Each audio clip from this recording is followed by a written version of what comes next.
Hello everybody, and thank you for joining me as we continue our way through the Jesus Storybook Bible.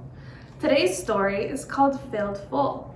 There were once 5,000 tired and hungry and probably very grumpy people sitting on a hillside wanting their dinner.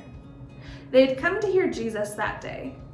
They came before breakfast, stayed all morning, all afternoon, and way past dinner.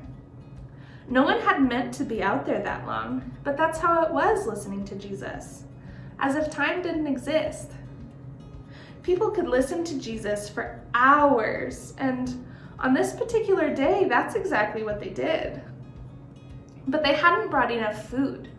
They couldn't just go and buy themselves a burger and fries. They were in the middle of nowhere, with no shops or restaurants. Besides, that kind of food wasn't even invented yet. What would they do? Jesus' friends had an idea. "Let's send everyone home for dinner," they said. "They don't need to go," Jesus said. You can give them something to eat." Did Jesus want them to travel all the way to town and buy food for everyone? Jesus' friends panicked.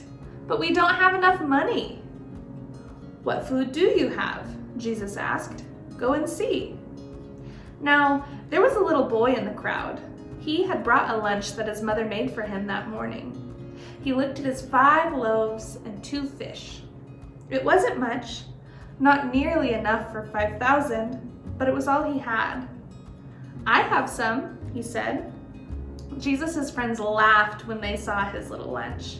"That's not nearly enough," they said. But they were wrong. Jesus knew it didn't matter how much the little boy had. God would make it enough. More than enough. Jesus said, "Bring me what you have." And so the little boy gave Jesus his lunch. Jesus winked at the little boy and whispered in his ear, "Watch this." How in the world will Jesus feed everyone with just that?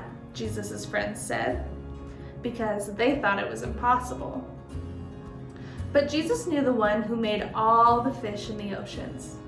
And Jesus knew the one who in the very beginning made everything out of nothing at all. How hard would something like this be for someone like that? Jesus took the little boy's lunch, looked up to heaven, and thanked his Father. Then Jesus gave that little lunch back to his friends. As Jesus' friends started to hand out the food, do you know what? It was the strangest thing.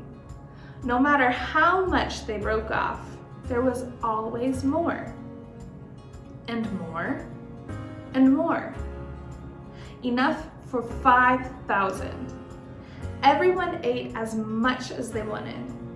Second helpings, third helpings, even fourths, until they were full. And still there were leftovers.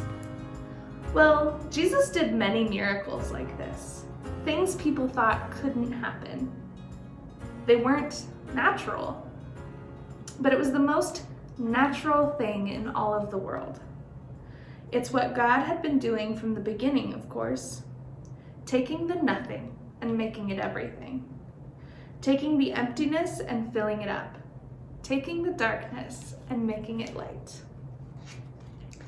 And that is all we have for today's story. Thank you so much for joining me, and I am so excited to see you in the next one. Okay, bye!